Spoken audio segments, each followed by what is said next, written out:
वो बहुत याद आ रही है, उसे भूल नहीं पा रहे हो, उसकी याद सताती है, पलकों पर नींद नहीं आती है। वो समय जो तुमने उसके साथ गुजारा था, वो बातें याद आ रही है। कभी 7 जन्मों तक रहने की कसमें भी खाई थी, कभी अपनों को छोड़कर तुम्हारे पास भी आई थी। वो खुशी, वो गम, वो शोहरत हर जगह मुस्कुराई थी। तुम्हारी छोटी सी चोट पर अपने आंसू भी टपकाई थी। वाह, क्या सच्चा प्यार है। तुमने तो यही सोचा होगा ना कि मुझे मिल गया वो प्यार जिसकी मुझे तलाश थी। वर्षों जिसे पाने की आस थी, न भूख थी और न प्यास थी। माँ पापा भाई बहन कहीं नजर ही नहीं आते थे, सिर्फ उसकी एसएमएस के इंतजार थे, सिर्फ एसएमएस के इंतजार थे। कर लिया नहीं इंतजार, मिल गया ना धोखा, देख लिया ना सच्चा प्यार। पता चला क्यों छोड़कर चली गई? नहीं पता चला ना, मैं बताता हूँ। जब तक तुम्हारे पास पैसे थे तब तक तुम्हारे प्यार से खेलती रही। जिस पार्क में तुम घूमने जाते थे उसी पार्क में एक BMW कार वाला आता था।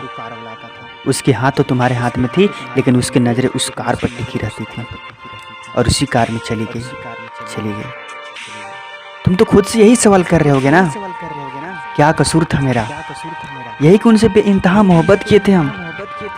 क्या कसूर था मेरा? यही कि उनको दीवानों की तरह चाहते थे हम। उनकी एक खुशी के लिए अपनी खुशियों को मार देते थे हम। यार, मैंने जिसे शिद्दत से प्यार किया और आज पल भर में चली गई। एक बार भी मुड़कर नहीं देखा, मानो उनके और हमारे बीच कुछ था ही नहीं। कुछ भी नहीं।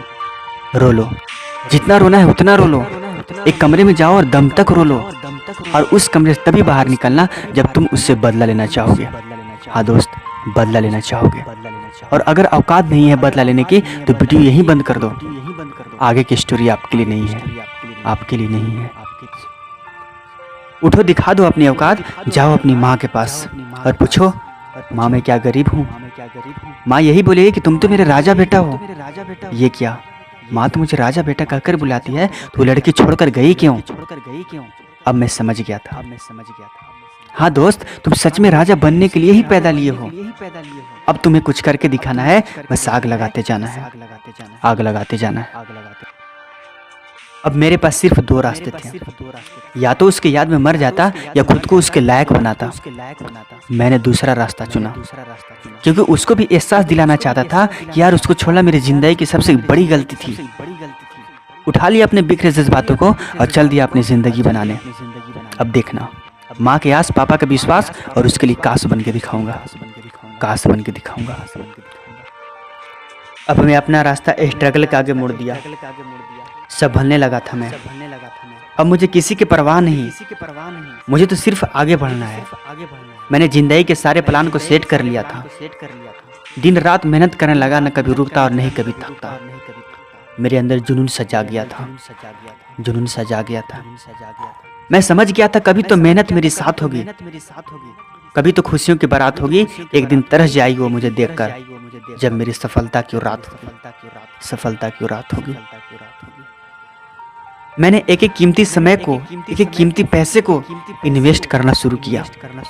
चुनौतियां तो हजारों में थी, लेकिन मैं कभी डरा नहीं, अपने रास्ते को कभी मोड़ा नहीं, क्योंकि उसे मुझे औकात दिखानी थी, उसे मुझे औकात दिखानी थी। मेरी कठोर परिश्रम रंग लाया। जिस कंपनी के करीब जाने से मैं डरता था, आज उसे बड़ी कंपनी का मालिक हूं मैं। आहा, समय बदलने में वक्त कहाँ लगता है। जब मुझे पता चला कि आज मेरी कंपनी में वो इंटरव्यू देने आ रही है जिसने मुझे छोड़कर गई थी, जिसने मुझे छोड़कर गई थी। दोस्तों, ये कहानी अधूरी है। अगर आप कहानी की पूरा जानना चाहते हैं तो आपको मुझे विश्वास दिलाना होगा कि आप सच में ये कहानी को जानना चाहते हैं। और मैं ये कहानी तभी आगे बनाऊंगा जब मेरे चैनल पर 2000 लाइक आएंगे, 2000 लाइक आएंगे।